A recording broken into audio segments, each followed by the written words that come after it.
Hello, আসসালামু আলাইকুম guys.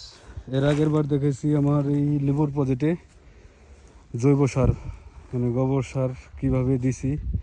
এটা দেওয়ার পরে বৃষ্টির জন্য ওয়েট করতেছিলাম। একটা বৃষ্টি আসার পর চাষ দেওয়ার চিন্তা ভাবনা ছিল। তো এখন বৃষ্টি এসে গেছে। তো আজকে আমরা সার দেওয়ার জন্য প্রস্তুতি গ্রহণ করতেছি। তো আমাদের টোটাল হলো এটার মধ্যে জায়গা আছে 26 বিঘা।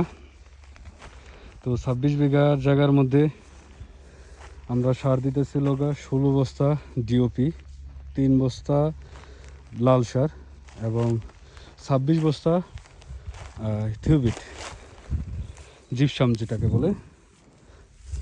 এখন আমরা সারগুলি সব একসাথে মিক্স করতেছি। তো এটা মিক্স করার পর পুরো খেতে সেটা দেবো, তারপরে হাল চাষটা দিব। আজকে বিকালের মধ্যে হাল চাষ দিব। তো এখন প্রস্তুতি গ্রহণ চলতেছে। আপনারা আমাদের সাথে থাকেন সবসময়, নিয়মিত আমি আপডেট দিতে থাকবো কীভাবে আমাদের প্রক্রিয়া চলমান আছে কিংবা করব। সবাইকে ধন্যবাদ। আসসালামু আলাইকুম।